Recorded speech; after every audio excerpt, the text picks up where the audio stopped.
Yo les pixels, j'espère que vous allez bien. Aujourd'hui, je vais vous parler d'écran. Et plus précisément, vous allez apprendre à bien choisir votre écran en fonction de votre besoin. Et donc, dans cette vidéo, nous allons voir les différentes caractéristiques qui font qu'un écran est performant ou non. Et nous allons aussi voir tout simplement le nombre d'écrans que vous avez besoin en fonction de telle et telle tâche. Donc n'hésitez pas à prendre un petit paquet de popcorn, un bloc-notes, et c'est parti! Avant de commencer la vidéo, il faut comprendre qu'il faut prendre un écran qui aille bien avec votre PC. Je m'explique. Si vous prenez un écran de malade, résolution incroyable, superbe taille, mais que vous prenez un PC de premier prix, et votre résolution va être très médiocre car votre PC gère tout. Mais si à l'inverse, vous prenez un écran pourri et un PC de malade, là c'est l'écran qui va brider les performances de votre PC. Donc faut trouver un entre-deux. Voilà, c'était la petite parenthèse. Sur ce, je vous laisse avec la vidéo. Ciao! Les performances d'un écran se comparent par rapport à plusieurs critères, comme par exemple les Hertz, qui sont la fréquence de rafraîchissage de l'écran, qui sont aussi les FPS, pour faire simple. Et donc quand vous allez recevoir l'écran, il va être bridé à 60 fps. D'ailleurs, si ça en intéresse certains, j'ai fait une vidéo sur la chaîne pour apprendre à débrider son écran. Voilà, c'était la petite auto-promo. Et donc la fréquence de rafraîchissement, il y a aussi tout simplement le temps de réflexion qui va jouer beaucoup, donc surtout pour les gamers, c'est important. Et puis aussi, il y a les technologies d'AMD et Nvidia. Donc la technologie AMD, c'est la technologie FreeSync, et pour Nvidia, c'est la G5. Donc à quoi servent ces technologies? Ça sert à augmenter le taux de rafraîchissement, à réduire les freezes, tout ce qui est ça. Donc ce qui est vraiment très cool. Voilà en gros pour les critères qui permettent à un écran de vérifier s'il est performant ou non. C'était le gros du truc, donc voilà. Et maintenant, nous allons parler de ce qui est tout simplement le nombre d'écrans. Parce que oui, sur une carte graphique, surtout sur une plus récente, de nos jours, on peut brancher plusieurs écrans. Même sur les cartes graphiques les moins récentes, on peut au moins brancher 2 écrans. Par exemple, moi j'ai une RTX 3060 Ti et je peux brancher 4 écrans dessus. Donc ce qui est vraiment très cool. Sur les PC portables, on peut aussi brancher plusieurs écrans. À savoir que il y a 2 types de connexions. Il y a l'HDMI et la DMCI, si je me trompe.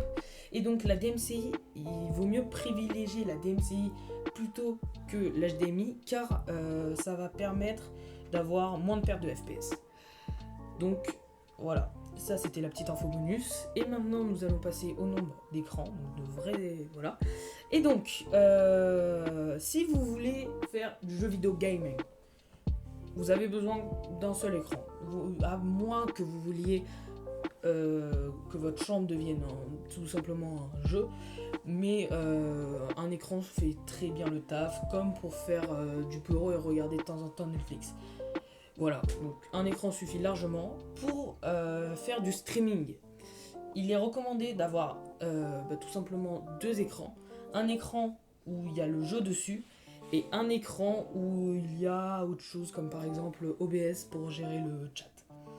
Salut tout le monde, c'est juste la petite voix off du montage. Je me suis rendu compte que j'avais fait ma vidéo et tout. Et j'avais oublié de vous montrer un écran pour tout simplement qui correspondait à tout ce que j'ai dit. Donc en voilà un. Donc c'est le Dell, vous lirez la référence. Et donc c'est un écran PC en 24 pouces, il est incurvé. Donc incurvé c'est juste qu'il est un peu penché pour pouvoir voir l'écran dans tous les angles. Donc c'est cool. Il est 165 Hz, donc il peut afficher 165 fps, 1 milliseconde de réflexion. C'est ça. 2 entrées HDMI et une entrée DisplayPort et non pas DMCI. Je sais pas pourquoi j'ai dit DMCI durant la vidéo. Donc voilà. Il a la technologie AMD FreeSync et FreeSync Premium. Attention, Premium. J'avais pas vu. Et voilà. Donc après, on peut le prendre en 27 pouces, en 32 pouces. Non, pas en 42. 42, je sais pas pourquoi j'ai le 42. On peut le prendre en plat après avec différentes fréquences et tout.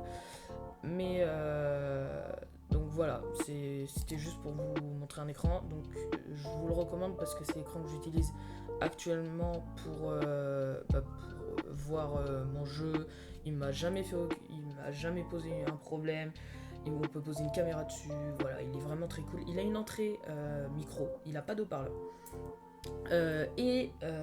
C'est aussi l'écran que j'utilise pour live, bien évidemment. Donc sur Amazon on le retrouve à 190 € et il y a une réduction de 5%. Donc elle sort quand la vidéo? Elle sort jeudi, on est jeudi. Let's go, le montage à l'arrache. Non, je vous ai fait honneur, voilà. Et donc normalement, il ne devrait pas y avoir trop de problèmes. J'espère que la promo va rester là encore quelques temps. Voilà, c'était tout. Sur ce, je vous laisse avec l'outro et on se dit à la semaine prochaine. Ciao. Voilà, c'était tout. J'espère que la vidéo vous aura plu. Si c'est le cas, et vous aura aidé aussi. Si c'est le cas, tout simplement, c'est très cool. C'est un peu le but. Et voilà, c'était LSR Hope. On se retrouve très bientôt pour une nouvelle vidéo. Ciao!